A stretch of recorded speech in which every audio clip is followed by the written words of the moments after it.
C'était un après-midi comme les autres. Ghislaine, le regard distrait, s'était installée dans son café préféré, au coin d'une rue animée. Elle aimait cet endroit pour son ambiance chaleureuse et sa vue dégagée sur le parc. Son mariage avec Willy, autrefois passionné, s'était transformé en une routine pesante. Les jours se suivaient, ternes, sans surprise, et elle avait trouvé dans ses sorties solitaires une échappatoire à son quotidien. Ce jour-là, alors qu'elle feuilletait un livre sans grande attention, un homme s'approcha de sa table. Nathan, grand, brun, avec un sourire désarmant, cherchait visiblement un endroit où s'installer. « Toutes les autres tables sont prises, dit-il avec un ton léger, désignant les places occupées autour d'eux. Ghislaine hésita une seconde, puis hocha la tête.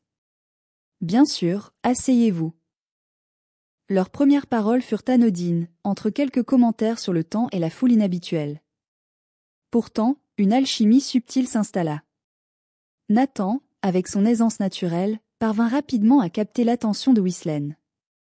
Il avait ce don rare de rendre chaque échange captivant, chaque sourire sincère. Ils discutèrent longtemps, sans voir le temps passer. Nathan parlait avec une passion contagieuse de son métier d'architecte, de ses voyages et de sa fascination pour l'art.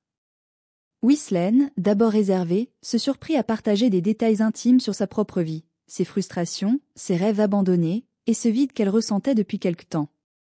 Quand il fut enfin temps de partir, Nathan lui tendit une carte de visite, un sourire complice sur les lèvres.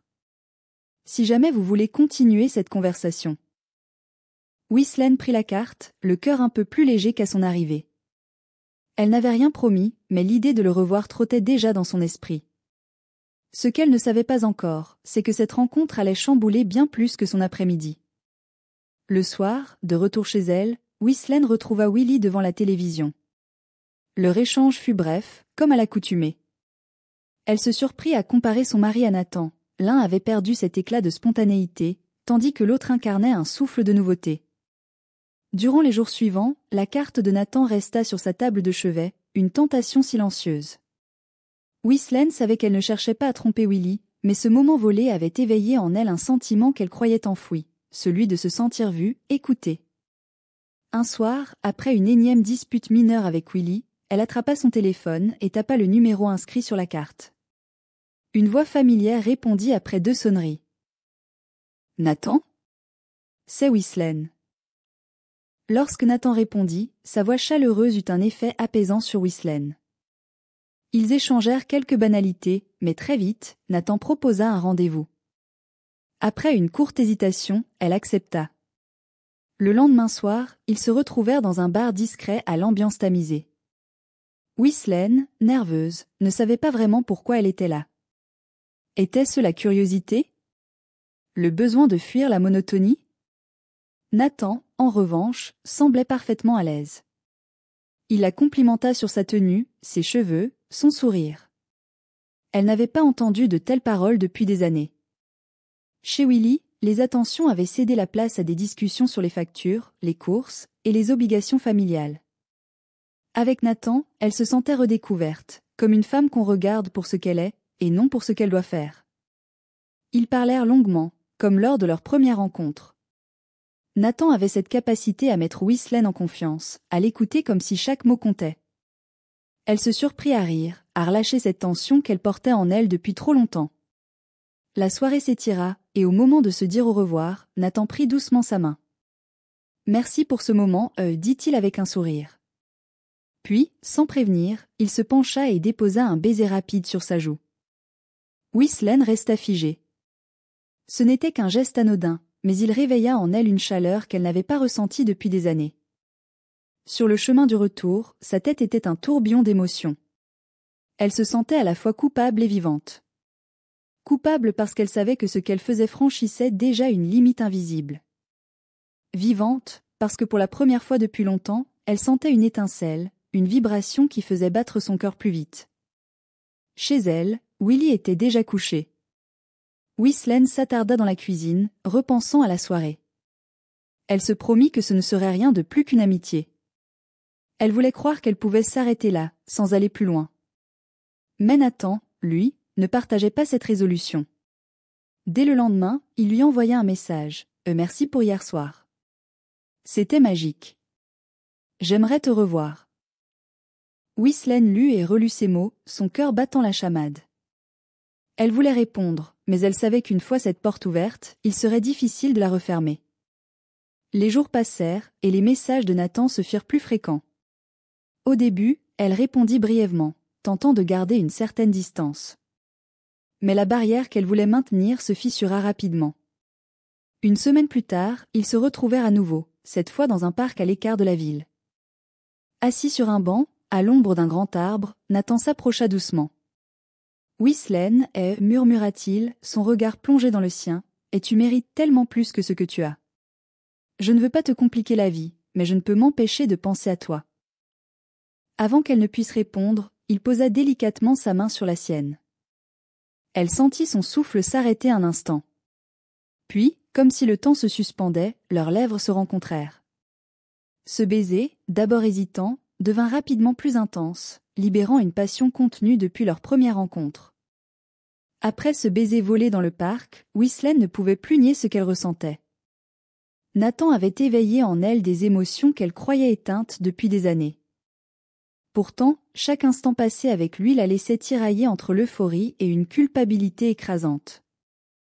À la maison, Willy semblait ne rien remarquer. Plongé dans ses habitudes, il continuait de vivre comme si rien n'avait changé. Mais pour Ghislaine, tout était différent. Elle était à la fois présente et absente, son esprit constamment hanté par Nathan. Quelques jours après leur dernier rendez-vous, Nathan l'appela. Cette fois, il n'était pas question d'un simple café ou d'une promenade. Il voulait qu'ils se retrouvent dans un endroit où ils pourraient être seuls. Ghislaine hésita. Elle savait que ce qu'elle vivait dépassait déjà les limites du raisonnable, mais une force irrésistible la poussait à dire oui. Leur rendez-vous se déroula dans un petit chalet en dehors de la ville, un lieu discret et intime. Ghislaine arriva en retard, le cœur lourd et l'esprit confus. Mais dès qu'elle vit Nathan, toutes ses hésitations s'évanouirent. À l'intérieur, l'atmosphère était chaleureuse, presque irréelle. Nathan l'accueillit avec un sourire doux, mais il n'y avait pas de mots cette fois-ci. Tout semblait se dérouler dans un silence chargé de tension. Lorsqu'il s'approcha pour lui caresser la joue, Ghislaine sentit son souffle s'accélérer. Elle ferma les yeux et laissa ses sensations la guider. Ce qui suivit fut une explosion de caresses et de baisers, un mélange de tendresse et de passion. Ghislaine se sentit à la fois vulnérable et désirée comme jamais auparavant. Chaque geste de Nathan semblait lui murmurer « Tu comptes. Tu mérites d'être aimé. » Mais une fois l'instant passé, la réalité s'imposa brutalement. Assise au bord du lit, elle regardait Nathan, perdue dans ses pensées. « Qu'est-ce qu'on est en train de faire ?» murmura-t-elle, plus pour elle-même que pour lui. Nathan se rapprocha, posant une main rassurante sur son épaule. « On vit quelque chose de vrai, Ghislaine. Quelque chose dont tu as besoin, que tu mérites. » Ces mots résonnèrent en elle, mais ils ne suffirent pas à dissiper son malaise.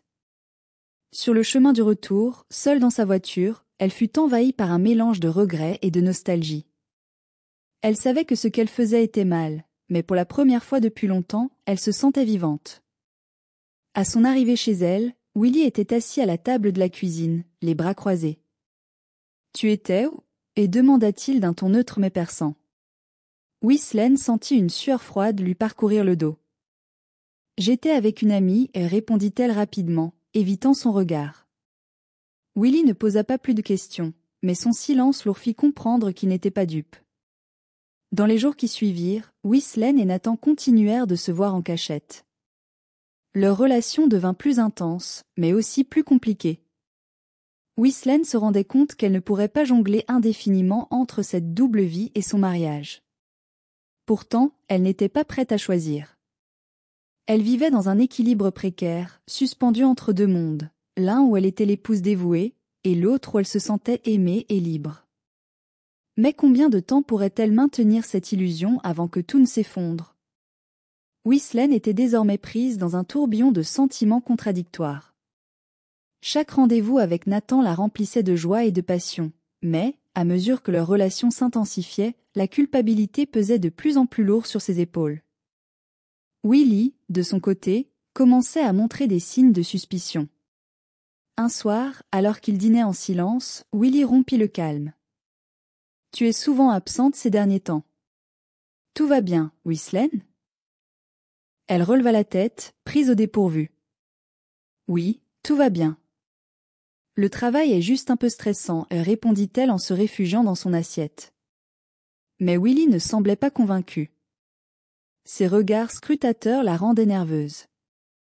Elle savait que son mari n'était pas un homme particulièrement démonstratif, mais il n'était pas idiot non plus.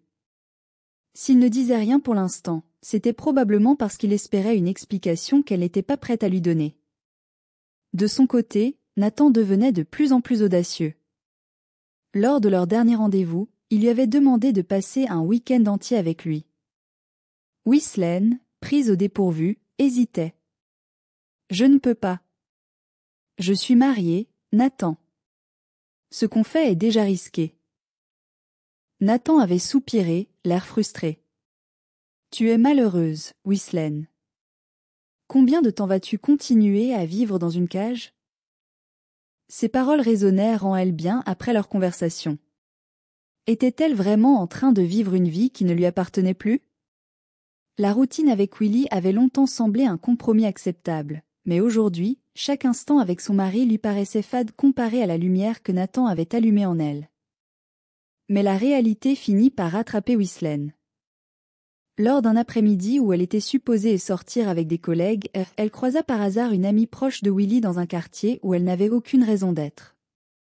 La femme, surprise, engagea une conversation, mais son regard insistant sur Nathan, qui attendait au loin, fit comprendre à Ghislaine que cette rencontre fortuite ne resterait pas secrète. Le soir même, Willy confronta Ghislaine, son téléphone en main. « Clara m'a appelé. Elle dit avoir vu cet après-midi avec un homme. » « C'est quoi cette histoire ?» Ghislaine, paralysée, chercha ses mots. « C'est juste un collègue. On discutait d'un projet. » Mais Willy n'était pas convaincu. « Un collègue ? Dans ce quartier, un samedi après-midi ? Tu me prends pour un idiot ? » La tension monta. Ghislaine sentit les larmes lui monter aux yeux, mais elle s'accrocha à son mensonge. « Je te dis la vérité, Willy.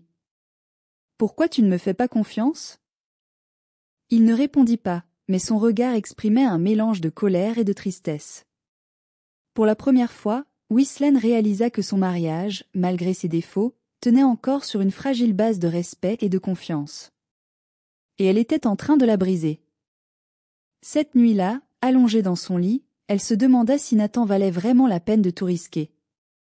Était-ce simplement une aventure, une façon de combler un vide temporaire ? Ou y avait-il quelque chose de plus profond ? De l'autre côté de la ville, Nathan envoyait des messages, impatient de la revoir. Ghislaine les lut sans répondre, déchirée entre deux mondes, l'amour stable mais terne de Willy, et la passion incandescente mais destructrice de Nathan. Le matin suivant, le poids de ses choix devenait insupportable. Quelque chose devait changer. Mais quoi ? Les jours qui suivirent furent une succession de silences lourds et d'échanges froids entre Ghislaine et Willy. Elle sentait que son mari s'éloignait peu à peu, ou peut-être était-ce elle qui le repoussait. Pourtant, chaque soir, lorsque leurs regards se croisaient, une question silencieuse semblait flotter entre eux. « Vas-tu me dire la vérité ?» Nathan, de son côté, se montrait de plus en plus impatient. Il ne comprenait pas pourquoi Ghislaine ne faisait pas un choix définitif. Lorsqu'ils se retrouvèrent dans un café discret, il lui posa la question qui brûlait sur ses lèvres depuis des semaines. « Tu comptes continuer comme ça encore longtemps, Ghislaine ? On peut être heureux ensemble, mais pas si tu restes attachée à une vie qui ne te correspond plus. » Ghislaine baissa les yeux, troublée. Elle savait qu'il avait raison, mais elle n'était pas prête à abandonner tout ce qu'elle avait construit avec Willy. Leur mariage, bien qu'imparfait, représentait des années de souvenirs et de complicité, même si ces derniers s'étaient estompés avec le temps. « Donne-moi du temps, Nathan. J'ai besoin de comprendre ce que je veux vraiment, » murmura-t-elle. Mais le temps n'était pas de son côté. Une semaine plus tard, alors qu'elle était en pleine réunion au travail, son téléphone vibra. C'était un message de Willy. « On doit parler ce soir. j'ai trouvé quelque chose. Le reste de la journée se déroula dans une torpeur angoissante.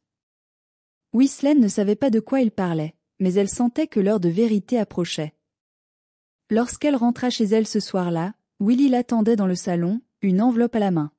« Tu as laissé ça dans ta voiture » et dit-il en tendant l'enveloppe ouverte. Ghislaine y reconnut des photos d'elle et Nathan, prises dans un parc. Quelqu'un les avait suivis, capturant des moments où ils riaient, s'enlaçaient, s'embrassaient. « Qui est cet homme ?» demanda Willy, la voix tremblante de colère. Ghislaine resta pétrifiée, incapable de prononcer un mot. Le regard de Willy oscillait entre fureur et douleur. Elle comprit qu'il ne s'agissait pas seulement de jalousie. C'était une trahison qui allait au-delà d'un simple écart. « Je t'ai donné tout ce que je pouvais, Ghislaine. »« Et toi, tu fais ça ?» dit-il, sa voix brisée. Les larmes aux yeux, Ghislaine tenta de se défendre. « Je ne voulais pas te blesser, Willy. Mais je me sentais vide, seule. J'ai besoin de plus, et toi, tu n'es jamais là. » « Et tu penses que c'est une excuse pour me trahir ?» explosa Willy. Il se leva, la regarda une dernière fois, sans attendre une réponse, quitta la pièce. La porte claqua derrière lui, laissant Ghislaine seule avec ses remords. Le lendemain, elle tenta de l'appeler, mais il ne répondit pas. Elle ne savait pas où il était, ni ce qu'il comptait faire. Elle se rendit compte qu'elle avait peut-être perdu Willy pour de bon.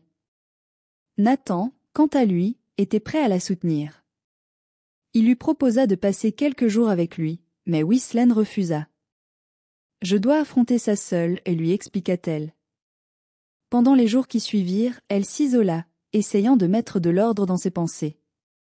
Était-il encore possible de sauver son mariage, ou devait-elle accepter que sa liaison avec Nathan avait détruit tout espoir de réconciliation? Un soir, alors qu'elle regardait des photos de son mariage, son téléphone vibra. C'était un message de Willy. « On doit parler. Je suis prêt à écouter, mais sois honnête cette fois. » Ghislaine sentit un mélange de soulagement et de peur.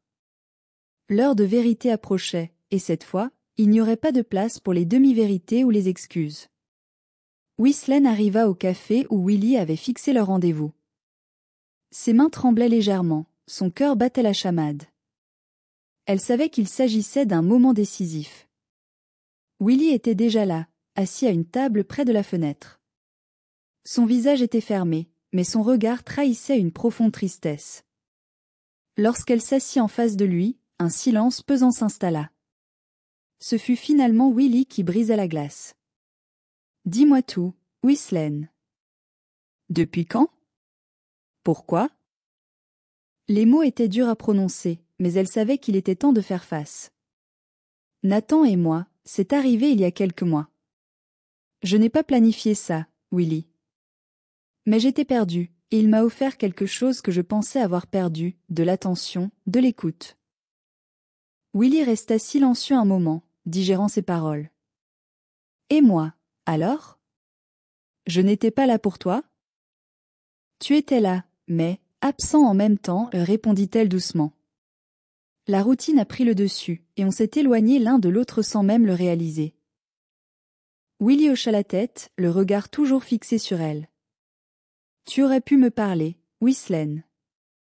Me dire que tu te sentais seule, au lieu de « ça ». Sa voix se brisa légèrement. « Je sais. J'ai fait une erreur, une énorme erreur, » dit-elle, les larmes coulant sur ses joues.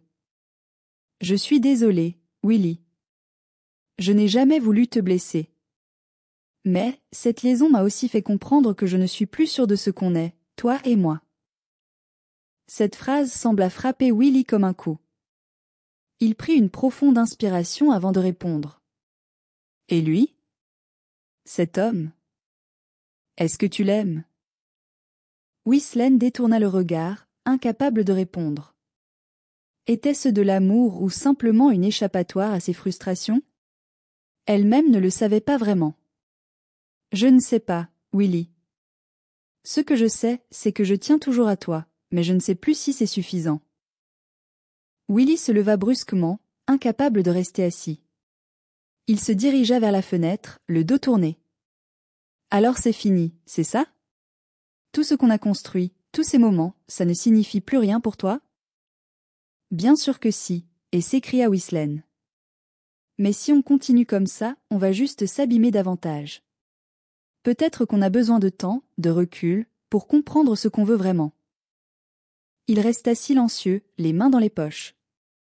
Finalement, il se retourna, son visage empreint de fatigue et de tristesse. Je t'aime, Ghislaine. Malgré tout, je t'aime encore. Mais je ne sais pas si je pourrais te pardonner. Pas maintenant, en tout cas. Ces mots la frappèrent en plein cœur. Elle comprit alors que, peu importe la suite, leur relation ne serait plus jamais la même. Ils quittèrent le café sans un mot, chacun prenant une direction différente. Le poids des non-dits et des regrets flottait encore dans l'air. De retour chez elle, Ghislaine trouva un message de Nathan sur son téléphone. « Tu me manques. J'espère que tu vas bien. » Elle resta figée, le téléphone dans la main. Ce message, qui autrefois aurait provoqué un frisson d'excitation, ne fit naître qu'un profond sentiment de confusion. Elle était à la croisée des chemins, et pour la première fois, elle ne savait pas lequel choisir. Les jours qui suivirent la rencontre au café furent marqués par un silence pesant entre Ghislaine et Willy. Ils partageaient encore le même toit, mais la maison semblait vide, dépourvue de la chaleur et de la complicité qui avaient autrefois défini leur relation. Willy, fidèle à lui-même, se concentrait sur son travail. Cependant, ses absences prolongées semblaient plus volontaires que professionnelles. Ghislaine, de son côté, vivait dans un état constant de réflexion. Elle se demandait si leur mariage pouvait être sauvé ou si elle devait accepter qu'ils avaient atteint un point de non-retour. Nathan continuait de lui envoyer des messages. Ses mots étaient tendres, emplis d'espoir et de promesses. Pourtant, Ghislaine n'y répondait pas. Chaque fois qu'elle regardait son téléphone, un sentiment de vide l'envahissait. Ce qui autrefois lui procurait une excitation interdite ne lui apportait désormais qu'un étrange malaise. Un soir, alors qu'elle s'apprêtait à se coucher, Willy franchit la porte de leur chambre. Pour la première fois depuis des jours, il engagea la conversation. « J'ai réfléchi et dit-il, le regard posé sur elle. Je t'aime toujours, Ghislaine. Mais je ne peux pas continuer comme ça. Pas tant que nous ne savons pas ce que nous voulons vraiment. Tu penses qu'une pause nous aiderait ? Et demanda-t-elle, la gorge serrée. Peut-être. Ou peut-être que ça nous prouverait qu'on est mieux séparés, répondit-il honnêtement. Je vais partir quelque temps, rester chez mon frère. Toi, de ton côté, réfléchis à ce que tu veux vraiment. Et pas seulement pour toi, mais pour nous. Le départ de Willy marqua un tournant. La maison, bien que familière, semblait soudainement étrangère. Dans cet espace vide, Ghislaine fut forcée de faire face à ses propres choix et aux blessures qu'elle avait infligées à Willy, mais aussi à elle-même. Elle prit un carnet et commença à écrire, une habitude qu'elle avait abandonnée depuis longtemps. Elle y déversa toutes ses pensées, ses regrets, ses peurs et ses espoirs. À mesure qu'elle écrivait, une vérité émergea. Elle avait cherché dans Nathan une solution à des problèmes qu'elle n'avait jamais osé affronter. Mais ce n'était pas de l'amour. C'était une fuite. Un jour, elle décida de rencontrer Nathan pour lui parler. Ils se retrouvèrent dans le même café où leur histoire avait commencé. Son sourire chaleureux la troubla un instant, mais elle reprit rapidement ses esprits. « Nathan, je tiens à toi, mais je ne peux pas continuer comme ça. Ce qu'on a vécu, c'était intense, mais ce n'est pas la vie que je veux, dit-elle d'une voix ferme. Nathan la regarda, blessé, mais hocha la tête. « Je comprends, Ghislaine. J'espérais que ce soit plus, mais je respecte ton choix. » En quittant le café, elle sentit un étrange mélange de tristesse et de soulagement. Elle avait enfin pris une décision. Quelques semaines plus tard, Willy revint. Ils s'assirent ensemble, comme deux anciens amis qui cherchaient à reconstruire un pont brisé. Ghislaine lui raconta tout, ses peurs, ses frustrations, ses erreurs. Et Willy, bien qu'encore blessé, écouta avec une patience nouvelle. « Je ne sais pas si on peut réparer ça, Ghislaine, dit-il enfin. Mais si on veut essayer, il faudra repartir de zéro. Avec de la sincérité. Et du temps. » Elle hocha la tête, les larmes aux yeux. « Je suis prête, Willy. Prête à faire tout ce qu'il faut. » Voici des conseils de vie et des leçons importantes à tirer d'une histoire comme celle de Whistlen et Willy. 1. Parlez ouvertement de vos sentiments, de vos besoins et de vos attentes avec vos proches. Les non-dits peuvent créer des distances et des malentendus qui, avec le temps, deviennent des abîmes difficiles à combler. 2. Prenez le temps de vous comprendre avant de chercher des solutions ailleurs. Lorsque vous ressentez un vide ou de l'insatisfaction, cherchez d'abord à identifier ce qui vous manque avant de chercher des distractions extérieures. Souvent, la clé est de travailler sur soi-même. 3. La fidélité est un choix, pas une contrainte. Être fidèle, c'est honorer un engagement mutuel, mais cela nécessite des efforts constants des deux côtés pour que la relation reste vivante et nourrissante. 4. Les erreurs ne définissent pas une personne, mais sa manière de les réparer oui. Tout le monde peut faire des erreurs, mais la sincérité dans la reconnaissance des torts et les efforts pour réparer les dégâts définissent le véritable caractère. 5. Donnez-vous et donnez aux autres le droit à une seconde chance. Les relations peuvent survivre aux épreuves si les deux parties sont prêtes à pardonner et à travailler ensemble pour se reconstruire. 6. Apprenez à différencier l'amour de l'attachement ou du besoin. Parfois, ce que l'on croit être de l'amour peut être une quête de validation ou un moyen de combler un vide. Apprendre cette distinction est crucial pour construire des relations saines. 7. Prenez du recul pour mieux avancer lorsque les choses deviennent compliquées. Une pause peut permettre de clarifier vos sentiments et vos priorités, plutôt que de continuer à accumuler des tensions. 8. Pardonnez, même si vous ne continuez pas ensemble. Pardonner ne signifie pas toujours rester, mais cela libère des émotions négatives et permet à chacun de grandir. L'amour, la fidélité et les relations demandent des efforts constants, de la communication et du respect mutuel. Il est important de se rappeler que même dans les moments difficiles, il y a des opportunités de croissance, de guérison et de renouveau. En tirant des leçons de vos expériences, vous devenez plus fort et plus sage, prêt à construire des relations plus authentiques et plus épanouissantes.